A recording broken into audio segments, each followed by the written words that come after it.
بسم اللہ الرحمن الرحیم۔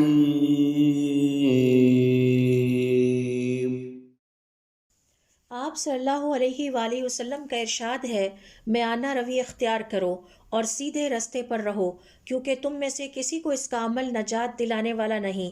صحابہ کرام رضوان اللہ علیہم اجمعین نے سوال کیا، اے اللہ کے رسول، کیا آپ کو بھی نہیں؟ آپ نے فرمایا، مجھے بھی نہیں، الا یہ کہ اللہ تعالیٰ مجھے اپنی رحمت اور برکت سے ڈھانپ لے۔